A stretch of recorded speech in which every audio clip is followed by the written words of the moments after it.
All right, Rifters, welcome to the show. Show some love, subscribe, rate, review, tell a friend. Uh, Very excited for this guest. You've seen him on The Young and the Restless. From Hollywood, California, welcome to Reza Riffs with your host, Keith Reza. Hey, Jonathan Stoddard, how are you? I'm good. Can you hear me okay? I can. Can you hear me? Perfect. Oh, excellent. Well, thank you for doing the podcast. This is going to be so much fun. Yeah, thank you. Really Yeah, appreciate it. yeah. You know what I found out interesting about you because I was doing my research. Huh. Like on the wiki, it said Jonathan Stoddard was an American politician under the presidents. I was like, holy Lord, how old is he? And then I realized it wasn't you. There's another Jonathan Stoddard. I'm gonna have to find this guy. I So, didn't so I I was didn't know I like, have relatives out there. That serves under the president's? no, Wow. no, like it was an attorney or whatever. So I was just like, holy Lord, that's pretty fascinating. And then I was like, the was threw me off, you know what I mean? Because clearly he's dead. I Yeah, was like, you're oh, like, who am I talking to later today? yeah. But no, what I seriously found out about you, which I thought, and like, I don't know if this is true because you can't believe everything you read on the internet, but I heard growing up you were very nonverbal. Is that true? Yeah. Yeah. Oh, We're just diving right in. oh yeah, yeah, yeah, Oh, definitely. yeah, let's Yeah. rock and roll. Oh, Yeah, I was very nonverbal, and I've maybe this is like a younger kid syndrome. I don't know, but I'm the youngest of four, and so the positives of that are that parents don't really care what you do anymore because they've already been broken down by three other kids. right. And there's also this I like to joke about this adage that parents are like, "Oh yeah, it's fine. We don't have to pad the corners of tables anymore because they're harder to kill than we thought." So he can put anything in his mouth, he can run into walls, whatever, he'll get a scar, it's personality. And so now the other side of that is that growing up, everybody is smarter than you. Right. So anytime I went to the table, I could point something out, and kids are outlandish. We don't know anything, and we say stuff that doesn't make sense. But when you have three older siblings, everyone corrects you every single time you say something that's not accurate. And then they also have, such a verbal ability. They continue, and then I just don't talk. So I grew up not speaking very much. I was super hyperactive, ADD, all that kind of stuff, ADHD. And physical sports was my outlet, and that's why the stage, theater, all that stuff. But I did not talk. Yeah. Well, that's so interesting because when I was growing up, I was very nonverbal. I have a form of autism called Asperger's syndrome. Oh yeah, So like how I learned how to talk actually is through stand-up comedy. You know what I mean? So like nice. Yeah, I thought that was very interesting. I don't know if you had autism, but like I think that that's kind of cool how the arts kind of like makes people save lives and stuff like that. drama therapy is so important. Whether directly or indirectly, Yeah. regarding a certain focus or a desire to kind of like, help balance out some of the things that we may be going through or sensitivities or whatever as children, right? Yeah. But yeah, drama therapy is so valuable for so many reasons. That's amazing. Yeah, definitely. And then another cool thing I found out about you is I don't know if you still do it, but you used to take photographs and stuff, right? So like Yeah. how was that? Like like did you start that as a hobby or was that something that you landed into? Because I know you were a professional for a while, but like that's one of those things where people they're really into it. You know what I mean? It's a die-hard industry and art form. Yeah.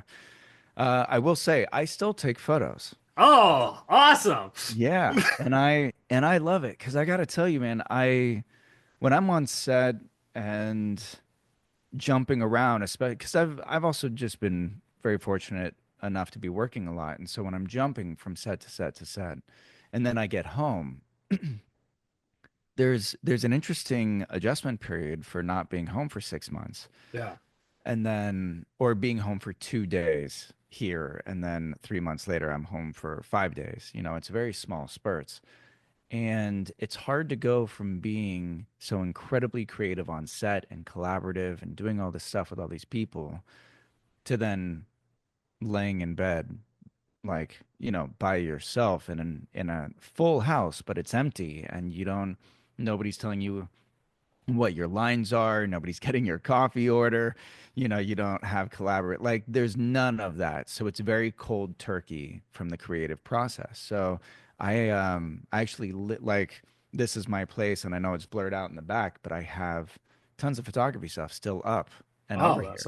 that's awesome. And so whenever I'm back, I try to set up shoots with friends, you know, people of my at the agency. Just I try to keep the creativity going, and so that's my way of kind of reintroducing gently into society and getting off a set, and it's like drama therapy. It Yeah, eases yeah, me back in, yeah. and it's amazing, and I love it. So I was up until I don't know, 12:30 last night doing a photo shoot for like three different people who came in and we brought like it was just awesome. It was just Oh, really, really that's cool. So I love it. I love photography. yeah, I like it because like I mean I've never like taken photos myself, but I like look like going to a museum and looking at them and stuff because Yeah. what I think a lot of people don't realize is that there's it's like storytelling in a way, but there's no words, and you could Yeah. just imagine what was in that mindset, that element. You know what I mean? Yeah. S- Well, and it's really interesting too. Why pick that photo Yeah, yeah. Like out of all the photos. out of all of them, right? Yeah, Why that one? Because especially or painting, right? Why paint that? yeah. To whatever it is. And I, Yeah. I don't know. And that's something that's so magical about the process. Cause I'll shoot, 100 photos of someone and then it's like, wow, you got to narrow it down to one. Yeah. And that's like, why that photo? And sometimes you just know, but man, Is it one of those things where you just have to keep snapping until you know, or since you've been doing it for a while, you kind of know what the vibe you're going for? well, I like to overshoot Yeah, because as an actor, when I was coming up, um, and I would, you know, 10 plus years ago, you could spend $700 on a headshot session, and then the photographer might send you five photos. right. And it was a very different kind of game and industry then. But when I shoot, I want to give people not just five photo, like I give them the entire album because as an actor, I'm like, oh, there's nothing like you find you kind of feel gypped. And especially with social media, it's like, well, you could use this shot for social media, you could use this shot for your website, you could use this shot for a headshot, whatever it is. So I like to overshoot, even if I feel like I already got it. I like to play within a certain range of like 75, 100 shots, and I take them on this journey. Like I really have a lot of fun directing the shoot and just getting involved. Um, but yeah. I think next time I need headshots, I'm gonna call you. Oh, yeah. I'm gonna be like, Jonathan, my man, Dude, overshoot. that'd be my pleasure. It'd be an honor. That'd be a lot of fun. Yeah. Ah, so I wanted to ask you, like, because you're a late bloomer in the acting. You know, like the past 10 years, you've been doing 20 movies a year or whatever, which is so cool. But like, you got your start pretty late, which is really inspiring. So I wanted to know, like, how was that journey? Where like when you did, was there a point where you're like, I'm not nailing anything, I'm just gonna give up, and then it happened, or like how'd your mind? Yeah, there was so I moved to LA. The short story and medium story is that I moved to LA in my like mid 20s. Right. And that's when I was like, I'm going to be an actor, slept on a couch, started doing extra work. And then I ended up trying to get into parkour and fell off a building and a brick fell with me and cut my head open. Oh my God. So I literally had staples on my forehead. And I was like, unless I'm going to audition for Frankenstein, I'm done. Yeah. Like, I can't do this anymore. So I left LA after a year and a half, and I didn't come back until 10 years ago. And 10 years ago, I came back, and within 2 years, so when I turned 32, I kind of something clicked. And I mean, that's a whole other conversation and stuff, but Right. I was able to basically just start booking. And I started with commercials. I've only been doing movies for the past like 5 years. Yeah. So before that, it was commercials and then getting on the soap operas and Showtime and stuff like that. But the pressure of my age has been something that I've constantly felt. And you end up going online and trying to see what actors broke in their 40s, even in late 30s. Because I Right. got to tell you, even at 33, I had people telling me in the industry left and right, being like, well, you missed your 27 mark. It's probably not going to happen for you. And Oh, people say that to me all the time. I'm I hear like, it all the time. yeah, And even now, I'll still hear it. And I'm like, dude, I don't think you know what you're talking about. uh, This is a game that is available for anybody at any time, and all you have to do is work it in a certain kind of way. yeah, And this opens doors for you left and right. But it takes a lot. It takes a lot to really be the CEO of your own business because we want this to be a creative medium, but yet this is a business medium with a yeah. creative outlet. So as actors, we have to learn how to compartmentalize and treat it like a business and go after it like a business so Yeah. that we can creatively express ourselves. And that is a very challenging thing. I, There's I think that that's something a lot of people don't really understand about, because, not to brag, Jonathan, I'm also a celebrity, but awesome. but I think people don't really understand that, because like it is a business, and I feel Yeah. like, a lot of people who say, oh, they want to be famous or whatever. They just want that reward, but they don't realize how much hard work it comes to it. It's really not that great, and I'm not as famous as you, but it's like I remember growing up, I'm like, oh, I want to be the next Brad Pitt, and now I'm just happy being Keith Reza. You know what I Yeah. mean? Yeah. Yeah. So, That there's a great piece that comes with that. And I think like, as both you and I are coming up and doing all this stuff, it's like you start getting, the yeah, taste of stuff and lead in movies or the attention here for that or like the accolades for this or that. And then we also feel the other side of it. yeah, So there's being the lead and then there's not getting auditions after you're the lead.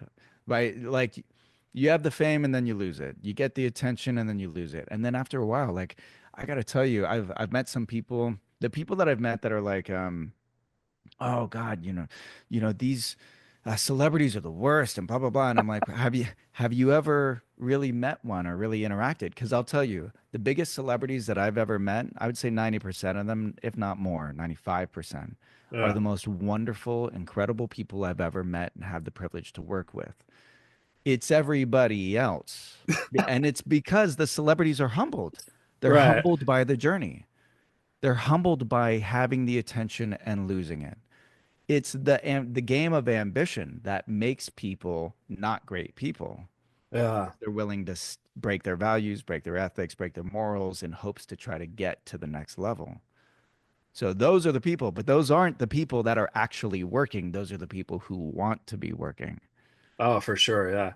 Yeah. It's so funny because you hear all these horror stories of how like, oh, don't meet your heroes or whatever. You know what I mean? But Right. I've met all my heroes, and I gotta tell you, man, like, I think I've only met one celebrity that wasn't that nice. You know what I mean? So I agree with you, where I think Yeah. like it's like No, it's pretty amazing. It's pretty amazing. And it uh, is. And it's because they know what it's like. They know what it's like to be on top and they know what it's like to be on bottom. yeah, definitely. I wanted to ask you, when you did Angels Never Cry, was that like your first actual movie where you were the lead? And like, were you like, holy Lord, this is finally happening? And like, did you have anxiety when you were filming that? Because doing soap operas and movies like that, two different things. You know what I mean? Yeah, no, it's funny that you bring that up. I don't think anyone's ever uh, asked that kind of a question, but to your, I mean, you hit it right on the head. Yeah, I, when I booked that, I was like, my life's changing. yeah. I'm gonna be the lead. This is phenomenal. We're gonna shoot it out in Iceland. Like, this is gonna be, oh my God, like, wow. I'm gonna marry a blind girl.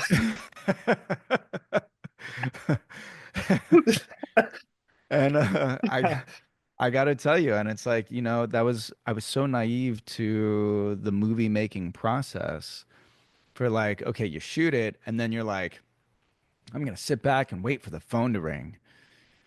And then, the movie doesn't come out for a year, 2 years, two and a half, three, and you're like, oh man, what? Like, I can't just sit around. Right. So you end up keep working, but then you're like, but I got that. It's coming. I was the lead. I was the lead. I'm gonna get discovered because I got to showcase my work Right. and who I am and what I can bring to cinema.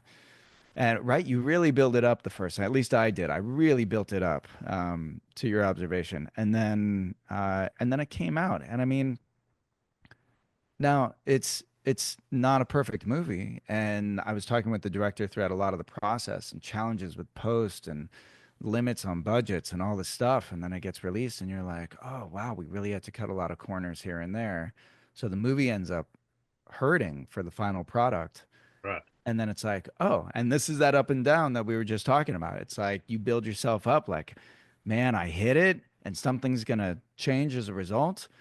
And then it comes out and nothing happens. Yeah. And you're like, oh, never mind. Never mind. Back to the drawing board. And Right. that's when you start realizing that being the lead of something isn't gonna change your life. No.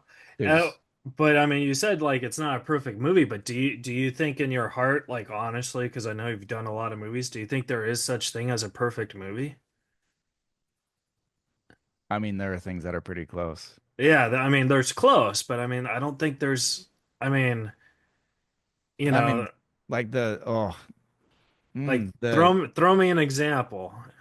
I gotta say, The Count of Monte Cristo is one of my favorite movies of all time. Shawshank Redemption. I mean, there's, Shawshank Redemption, I would say, is probably the closest one to a perfect film. yeah, You there, know, it's few and far between. But I mean, yeah, sure, not the expectation of it being perfect, but yeah, yeah. um, I mean, something that really carries somebody throughout. And Angels Never Cry. And although it's very near and dear to my heart, and I'm still friends with the cast and crew, and they're phenomenal.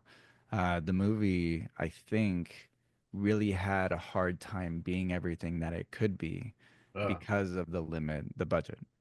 uh, And if we had a bigger budget, I think that really could have been uh, like the bones were there. The bones were there. It really could have been something much bigger. oh, for sure. And then I wanted to ask you because like that's a thrillery movie, and you did a couple extra thrillery movies, and then you did like a reverse transition into the romantic comedy element. So I wanted to know like how cool is that, where you could do a thriller and then a romantic comedy, and you're like and then you were a prince. You know what I mean? Yeah. I mean, I'm getting, I'm literally getting ready to like leave in 4 days to go be another prince again. Oh my God! Yeah. Your It's, congratulations, Your Highness. thank you. I don't know where it all came from. I Right. don't know what's happened, but yeah, I'm jumping from like, so from like a rom-com to like Prince Christmas to then serial killer to another Christmas to narcissistic bad guy to rom-com. Like, you give me 6 months and I'll point out six movies where I'm drastically different people. This has been a wild ride, I gotta say. But see that's where like I would think it would be fun because you're playing different characters that are opposite of what you're like stereotyped or whatever, you know what I Yeah. mean? Like for example John Cusack, he's only in the romantic comedy area, but I don't think he could ever do thrillery like that. So it's kind of cool that you could switch it like that, you know what I mean? Well, it's funny you mentioned John Cusack. A movie that I really love of his is called Identity. Oh, I love Identity. Right. Yeah. And it's a thriller. Now, he's still not the bad guy. No. Right. To your point, he's not the bad guy in that. So he doesn't play the psychopath and stuff like that. No. And he went from, yeah, the rom-coms and things like that. But you throw him into some of these kind of noir, fun style, you He, know, he's still trying to kiss the girl, even in Identity. yeah, yeah, yeah. Yeah. But But let's talk about the young. I'm sorry, we're backtracking a little, Oh but yeah. let's talk about the Young and the Restless for a little bit because I feel soap opera. We're talking about the whole 360 thing. I think that that's probably very hard because you probably get a new script every day, and you probably shoot several scenes every day, where like the storylines kind of screw with your brain or whatever because you're not seeing every single storyline. Did that like how do you deal with that? And am I kind of correct on that? Like on soap operas? Uh, soap operas are interesting. Well, soap operas. I can't speak generally, but Right, for Young and the Restless, it was really, really fantastic to be a part of it. Um, it doesn't really. Now, keep in mind, I was part of a flashback series. right, So my flashback series, we had our own world, we had our own clothing, we had our own sets, we had our own set family. Like we had our own kind of thing, right, which I think is an atypical situation when it comes to soaps because it's more like what you're describing, multiple storylines happening, where is it going, all this kind of stuff. So we didn't really have a lot of that. We already knew where it was going because we were in the past, whereas everything had already transpired in the future. So all we had to do was really set things up so that the show could knock it down. I'll say the most interesting thing about about Young and the Restless and stuff is that there's a different director for every episode. yeah, So I would show up and we would do blocking. And let's say I had 2 or 3 episodes to shoot in that one day, I would meet with 3 different directors. And that was kind of a unique experience. That and multicam and just understanding the world and how to yeah. live in it and play in it. It is such a beast and such a well-oiled machine. Like you can't walk away but think like, wow, these guys got it down. Right. It's so respectful. Yeah, I auditioned for Days of Our Lives when I was like 9 or 10. Yeah. And I remember I was thinking, I was like, because I'm a kid on the series or whatever, but because someone else played this character, and then like 40 years later, he's back, and I was like, this is a long day. You know what I mean? Like, I'm so confused by this. I didn't get the part, but it just threw me off by how like the script, the format is, Yeah. and I was just like, holy Lord, like I don't even. I think I bombed hard on that audition because I know. But we all do that, right? I mean, that's part of it. I mean, oh man. Do you remember an audition that you felt you bombed really hard, but then like your agent said, "Hey, Jonathan, you got the part," and you're like, "What?" I mean, it's my first inclination is yes, because Okay. correct me if I'm wrong. I feel like everybody goes through this, so I'm pretty sure you've had this experience. Did you ever go through like this phase where, oh, what is it called? It's almost like there's a phenomenon where it's like you leave the dinner table and that's when the food comes. Okay. Yeah, I know what you're talking about. Yeah. It's when you quit acting that all of a sudden you book a job. Yeah. It's kind of like stand up. Like when you don't want to take gigs anymore, they start coming. They start coming. Yeah. Whatever that phenomenon is, but I've bombed so many auditions walking away being like, nope, that was it. I'm going to retire. I suck. This is horrible. Why am I here? Questioning my life choices. And then, of course, you get the call and you're on hold, you're on a veil, you booked, whatever it is. So here's the other thing, recognizing that phenomenon and then trying to lasso it and change it. Right. Because I worked like 7 years ago or so. I started working to change that. Because then I started catching myself being like, oh, that was really great. I loved that audition. And then, of course, those are the ones you don't book. Right. But and then you walk away and you're like, God, that was awful. I should quit. Like, my mother's going to be disappointed in me. And then you book it. And all I know is that there is something about that philosophy or whatever. And so I've really worked on changing it to fine tune, I guess, my sensory awareness of it to Right. be Right. like, so now if I go, oh, that was a great audition, now I have a tendency to book those. And when I'm like, oh, I didn't do well, I won't book them. But that was not how it started. And I think most creatives, that's not how it starts. No, never. But Another like I auditioned for this movie called Dennis the Menace, Yeah. which is like a 94 thing. And I wasn't even close, but I remember like if I watch it today, I think to myself, man, if I would have got that part, right? The only thing I would be asking is Christopher Lloyd, will you do my podcast when I'm famous? Like that's what I'm saying. Where like my mind, and I think maybe that's why I turned into stand-up comedy because I could see the humor in that. But acting, like I remember I'd get an audition and I'd like write down what does this character want, what is this character feeling, Oh and yeah. stuff like that. And the thing is, I'm not that character, so I don't think I could ever relate to that. Does that make sense? Yeah. Yeah. So how do you, as an actor, do that? Because I know actors can do that. I just can't. Oh, that's an interesting question. I will say, I will say this. My parents are psychiatrists. Okay. A lot of relating with someone comes from a self-awareness in addition to almost a judgment. Right. Like it's really easy to relate with something that we like or someone that like we can relate on things that are similar to each other. That's the Yeah. easiest way to relate to somebody or something. It's like this is like me, therefore I like them Yeah. That's because because I we're get it. good-looking dudes. Totally. Absolutely. We're like we get it. We get it. So it's easy to relate or build rapport, which is also relating, right? It's easy to relate with things that are like us or that we're familiar with.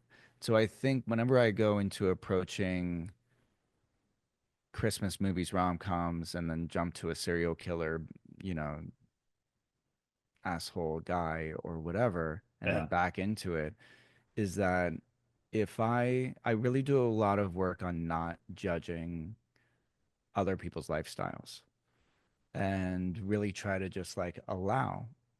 And by allowing a character to be on the page, it allows the character to work through me in the moment. Mhm. And now the art form, I think, is just making sure that, you know, we don't bring that character back. And that's like back home. Or kind of like the movie I did a movie called Bone Cold, where it's like you bring the monster home with you. And the idea is like, okay, try to leave it there. Right. So whether that's a bad guy or a good guy, it's like I don't want to come home and just I don't want my life to be a Christmas movie. I want to be a human being. Right. So I also don't want to come home and be a serial killer. I want to be a human being. Yeah, yeah, definitely. But no, it's interesting you say that because I also feel like, for example, a bad villain in a role, I feel the character in the script itself, they don't know they're bad. You know what I Yeah, mean? Like I think yeah, they think that they're in the right. And I think yeah, that that's just so interesting how storytelling kind of writes it like that. yeah. Everyone justifies their own actions, Yeah. um, even in extreme severity. And I think that's the first chapter of How to Win Friends and Influence People. Oh, really? Yeah, Nice. I think he talks about. I think Carnegie talks about a story of this guy who was called the cop killer because he got pulled over. He ended up, you know, shooting the guy just at the window. We don't really even know what sparked it, but I don't believe it was anything much. And then he goes on this wild chase. They end up um, barricading him basically in a building. And as they're firing and getting ready to burst in and all this kind of stuff, he's actually writing a letter saying, I don't know why they're doing this. I did nothing wrong. Right. And his entire point of chapter one is that, you know, have compassion for everybody and understanding because everybody is justified in what Yeah. they do and they feel justified in what they do, whether you deem it good or bad. So I Do, try to approach scripts that way as well. yeah, definitely. Do you think that that's why the law officers of our great country always ask, do you have license and registration first? Because they don't want to like get shot. Let me, yeah, flash to the cam. Let's know who it is. You go Uh, here. You guys get that? Okay. Not it, uh, I mean, it really does like it. It also helps give compassion for cops, right? It's like they have to approach anybody anywhere, and who knows what their trigger might be.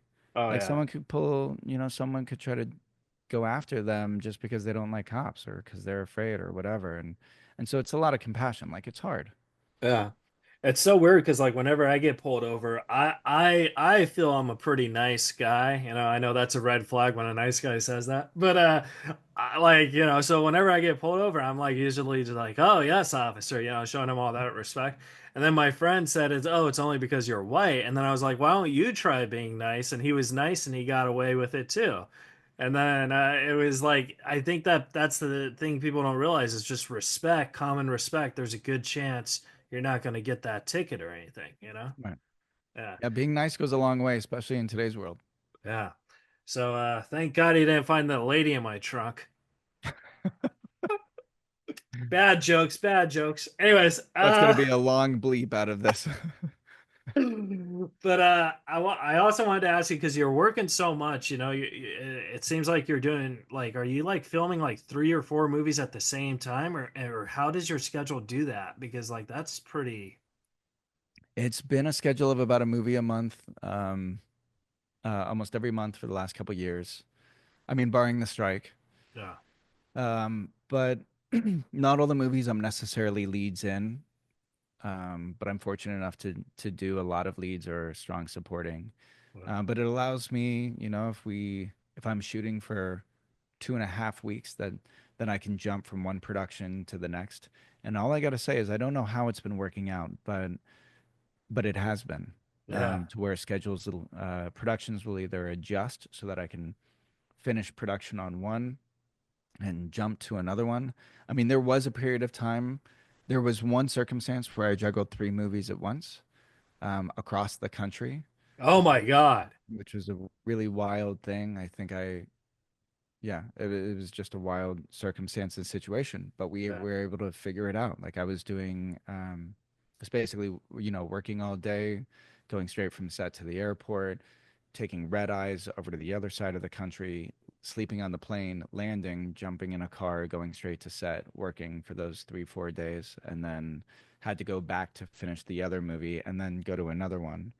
Uh, I don't know. I don't know how or why it's worked.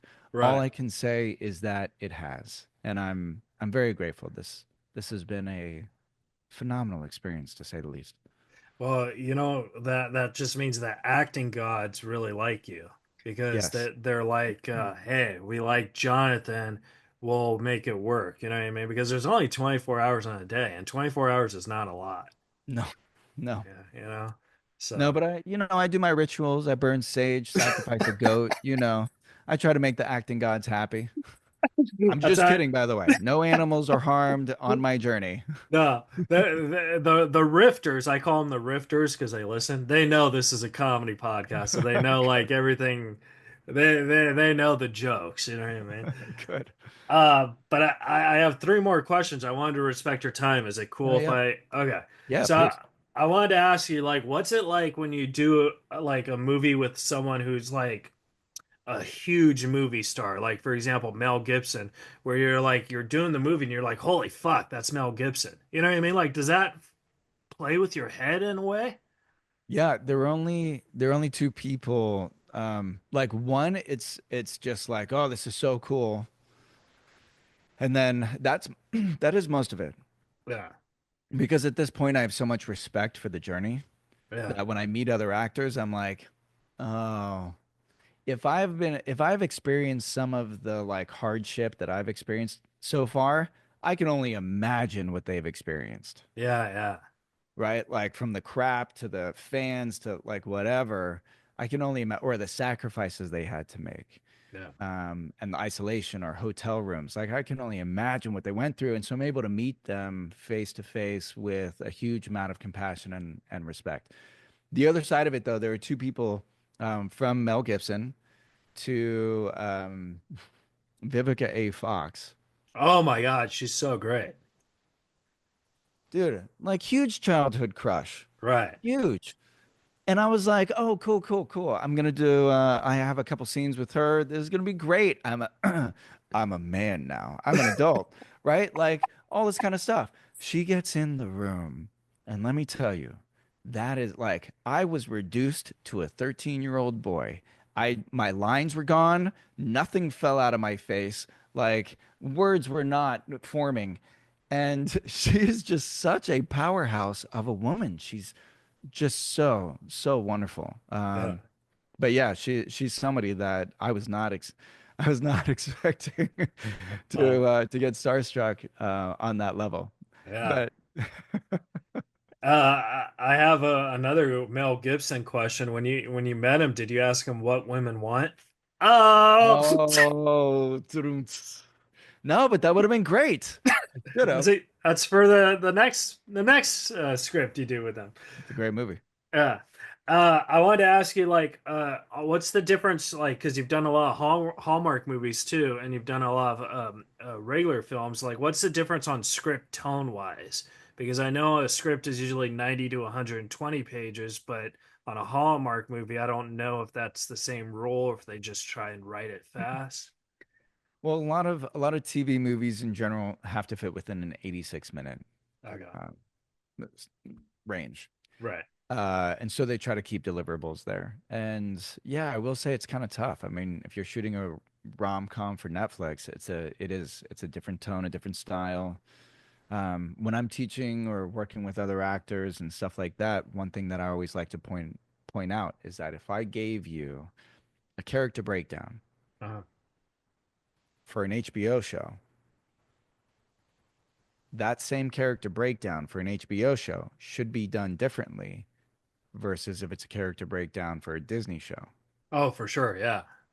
And so I try to remind myself I don't have to reinvent the wheel. This isn't about like being an actor is not about showcasing, as far as I know so far in my journey, is that it's kind of like, whoa, cool your jets, John.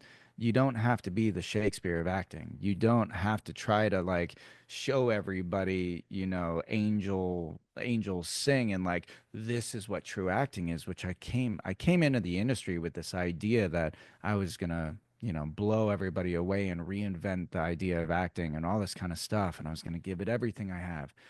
Now I'm realizing, oh, because it is a business, because there is a marketplace, HBO already has a tone. The Young and the Restless already has a tone. It already has a feeling. So Yellowstone has a tone and a feeling. So Yeah. regardless of the character breakdown, you get an audition or you get a Christmas movie versus if I'm going to get like a thriller kind of movie and I'm playing a bad guy.